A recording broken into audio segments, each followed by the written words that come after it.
मेरा नाम रितेश रंजन हुआ और मेरे कंपनी का भी नाम रितेश रंजन ही है।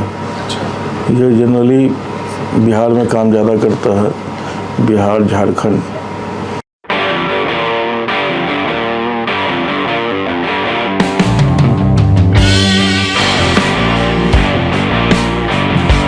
आप पहले कितने टाइम से परेशान थे आप? अरे मैम, तो 2019 में मैंने ये डिजीज छिनाया था, स्नैचिंग हुआ था। क्या एक तो जॉब सेट क्या चल रही थी? जो उस समय रिलायंस जियो का हम लोग काम कर रहे थे और अचानक बोलेरो से आया 4-5 लड़के, स्नैचिंग करके चले गए। अच्छा, कि ये ट्रैकर के हाथ में था उस टाइम पे? ट्रैकर के हाथ में नहीं था, वो ट्रैकर काम करके बैग में सब कुछ डाल दिया था और इस रीडिंग मशीन के तो जहाँ ऑपरेटर बैठता है ना, उसके नीचे में रखे हुए था कि अब तो रूम पे ही जाना है। और सवेरे कम से कम लगता है कि 6 बजे सवेरे की घटना, सब काम खत्म हो गया था, सबको रिलैक्स मूड में आ गया था। उसी बीच आया स्कॉर्पियो बोलेरो से छीन के ले गया, पूरा सेटअप ही था मशीन के साथ। कितने लोग थे? कुछ पता चला? 5 लोग थे। 5 लोग, एक ड्राइवर था। 5 लोग नीचे उतरे थे, एक लोग गाड़ी पे ही बैठा था, एक गाड़ी पे ही था। अच्छा, तो ऐसा लग रहा है प्रॉपर प्लानिंग थी ये उनकी? हाँ, प्रॉपर प्लानिंग के हिसाब से ही आया था, क्योंकि उस समय हम लोग NLD का रूट कर रहे थे सहरसा में, तो रोज़ वहीं पे मशीन थोड़ा सा आगे 400 मीटर आगे, 500 मीटर आगे बढ़ रहा था, कभी 1 किलोमीटर आगे बढ़ जा रहा था, लेकिन उसी रोड पे चल रहा था।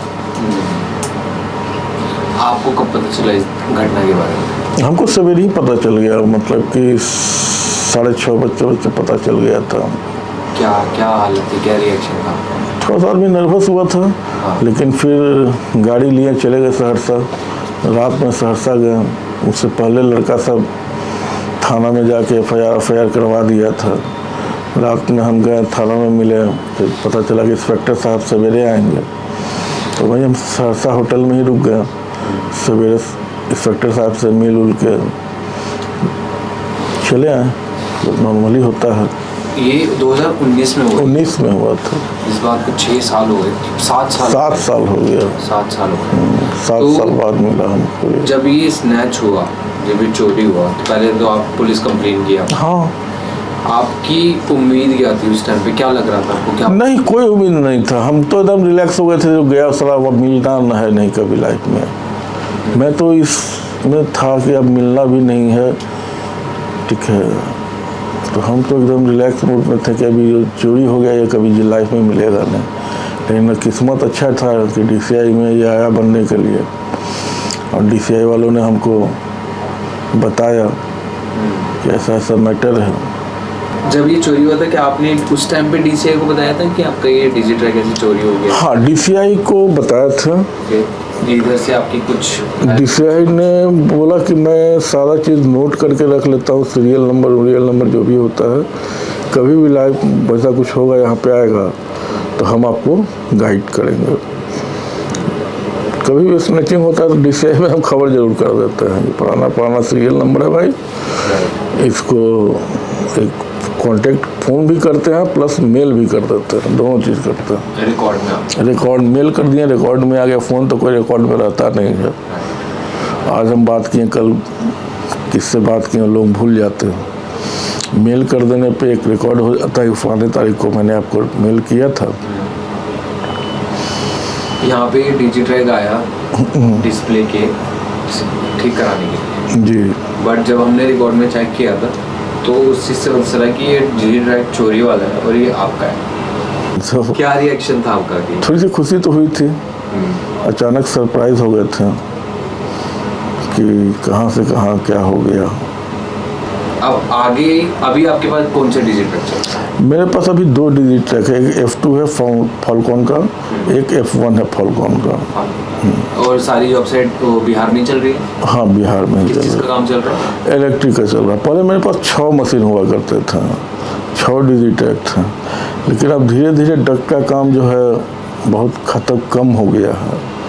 कितने % कम हो गया है पहले से? बहुत कम हो गया है, और अब तो हम मशीन भी 4 बेच दिए, सेल कर दिए हैं, 2 ही रखे हैं अभी। इस इंडस्ट्री में आप कब आए थे? हम इस इंडस्ट्री में बहुत दिन हो गया, हमको लगता है कि 9 में ही 10 में ही आए थे।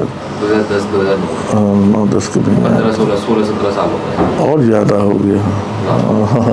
आरकम के समय से ही हम हैं इस लाइन में। आपने एज अ ऑनर ही स्टार्ट किया था? ऑनर। तो इस इंडस्ट्री के बारे में आपको पहले से पता था या किसने बताया था आपको? पहले से पता था, इसलिए कि कुछ मित्र लोग भी करते थे, तो कभी कभी उनके साथ चले जाते थे साइड पे, तो जानकारी सारा था। लेकिन जब भी हम अपना काम शुरू किए, अपने नाम पे शुरू किए और सेल्फ ही काम शुरू किया। पहले तो आप काम देख ही रहे होंगे उससे इसमें आने से पहले आप कुछ और करते थे? हाँ, शॉप था। किस चीज़? मोबाइल का। अच्छा, वो कितने टाइम तक का काम था? वो लगता है 6-7 साल किए थे, जब मोबाइल हुआ करता था। नोकिया 5110 और नोकिया 3310 जब चलता था, 6600। उस समय हम लोग का शॉप था, और सेल के साथ साथ सर्विस का भी हम लोग के पास था।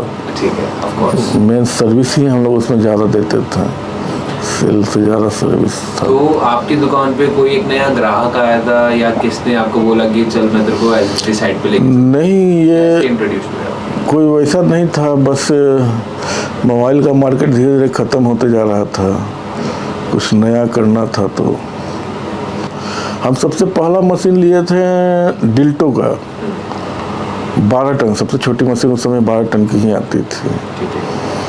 तो हमको भी लगा कि कुछ रिस्क लेने से अच्छा है कि पहले छोटे मशीन से काम शुरू करें। उसमें वही लिए, 12 टन का मशीन लिए नया, उससे काम शुरू किए, फिर उससे कमा के फिर लिए 22 टन 21.5 टन का लिए, फिर 21.5 टन का 2 किए, फिर 21.5 टन का 3 किए, फिर XCMG 1 लिए। उस समय डिल्टो बंद हो गया, XCMG लिए, फिर XCMG के बाद गुडन 1 लिए 32 टन। उसके बाद जैसे जैसे जो मशीन पुराना होते गया, 8 साल 7 साल का होते गया, उसको सेल करते चले गए। अभी फ़िलहाल 2 मशीन रखे हैं। मार्केट 20 साल में क्या हुआ है? मार्केट तो धीरे धीरे अब ख़त्म पे हो गया, एकदम क्रैश। आपको कोई अपॉर्चुनिटी दिख रही है आगे फ्यूचर में? मतलब क्या लगता है इसमें क्या होने वाला है? थोड़ा बड़े मशीन का डिमांड होगा, छोटा मशीन तो डक्ट का काम तो ख़त्म पे ही है। बड़ी मशीन कितनी बड़ी मशीन? 32 ton plus. अच्छा, कोई प्रोजेक्ट था जो घाटे में गया लेकिन आपको कंप्लीट करना पड़ा? जमशेदपुर वाला प्रोजेक्ट क्या था? KEI का प्रोजेक्ट था, इलेक्ट्रिक का। क्या घाटा हुआ था उसमें? उसमें टाइम टेकिंग बहुत था और उस हिसाब से रेट नहीं था। चूँकि हम भी थोड़ा सा काम लेने के पहले स्टडी नहीं किए थे, साइड का स्टडी कर लेते तो हम काम ही नहीं लेते। जब हमको वर्क ऑर्डर मिल गया तब स्टडी किए, तब तक बहुत हो गया था। मैं वर्क ऑर्डर मिल गया तो काम तो कंप्लीट करना ही है। तो क्या आपने वो प्रोजेक्ट कंप्लीट? हाँ, काम प्रोजेक्ट पूरा कंप्लीट कर दिया, लेकिन घाटे। कहीं ऐसा हुआ है कि कहीं से आज तक पेमेंट ही ना आई हो? पेमेंट वाला भी इशू है? पेमेंट वाला तो अब बहुत इशू है। पेमेंट के चक्कर में ही सब आदमी काम अब छोड़ रहा है।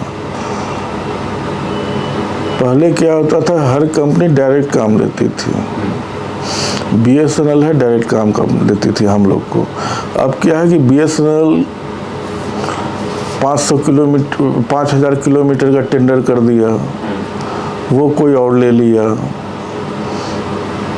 ठीक है। अब वो अपना क्रॉस रेट काट के पहले तो हम लोग को दे रही है। उसके बाद पहले हम लोग को BSNL में काम करते थे, पेमेंट का पता रहता था कि आज फलाने SDO के पास है, कल फलाने JE के पास है, पेमेंट इतना दिन में आ जाएगा, निकल जाता था।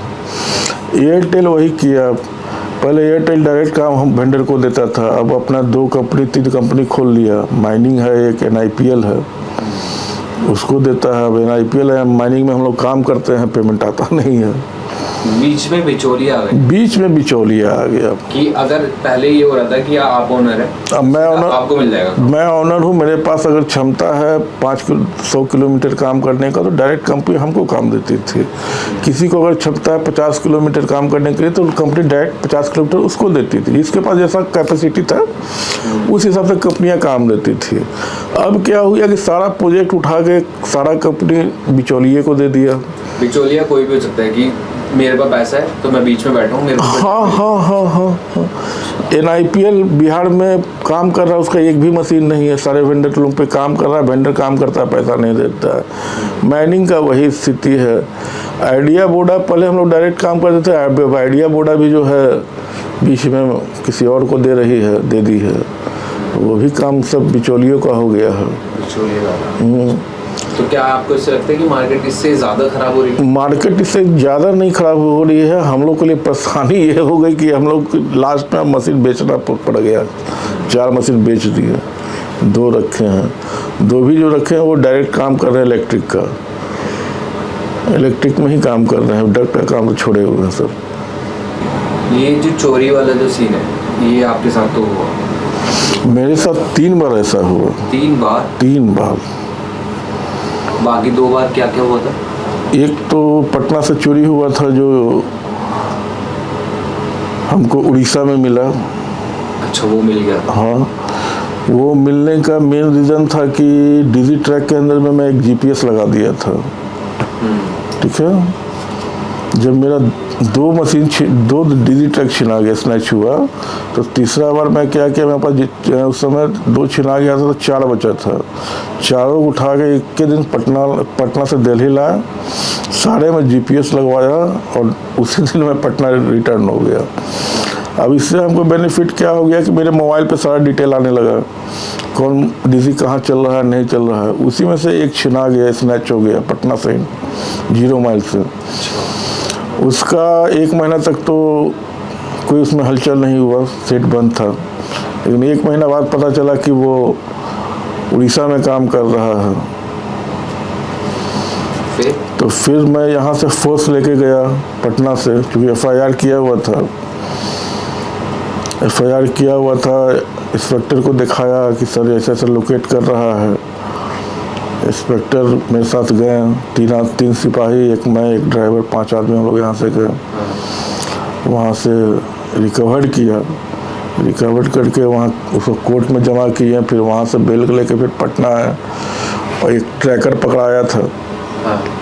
जो ट्रैकर को हम लोग पटना लेके आए थे, थाना में बंद, जेल में भी गया वो। बट क्या अब आप जो डिस्ट्रैक्ट यूज़ कर रहे हैं, क्या उनको आप सलाह दोगे कि इसको लॉक करवा? नहीं, लॉक तो करवाना ही चाहिए, एकदम मस्त है, लॉक तो मस्त है, लॉक मस्त है और लॉक हम भी करवाएंगे। लेकिन इससे ये नहीं है कि स्नैचिंग बंद हो जाएगा, क्योंकि स्नैचर भी अब बहुत तरह के हो गए हैं। कुछ होते हैं जो स्नैच किए बेच दिए, कुछ होते हैं स्नैचर जो नहीं खुला, नहीं लॉक खुल पाता है, वो पार्ट्स में यूज़ करवा लेते हैं लोग। ये जो स्नैचर्स वाला जो सीन है, क्योंकि एक मैं अगर अपनी तरीके से देखूं, मेरे हाथ में फ़ोन है, आईफोन है, तो मुझे उसकी वैल्यू पता है और बाकी लोगों को भी उसकी वैल्यू पता है क्योंकि वो भी आईफोन चला रहे हैं। बट ये STD की जो मशीन है, नहीं तो इसको छीनने वालों को पता रहता है ना। कोई बाहर का आदमी के लिए तो डब्बा है। एग्जैक्टली। अगर ये डिजी ट्रैक को मैं उठा के रोड पर रख दूं तो कोई कूड़ा वाला भी ना उठाए इसे, क्योंकि पता ही नहीं है क्या है, इसका कीमत क्या है, उसको लगेगा प्लास्टिक का डब्बा है। लेकिन जो जानता है, जो समझता है, वही आदमी इसको चुराता है। स्नैचिंग करता है, स्नैचिंग वही आदमी कर रहा है जिसको पता है कि हम इसको उठा के कहाँ बेच सकते हैं। अगर लॉक है तो इसका पार्ट्स कहाँ बेच सकते हैं।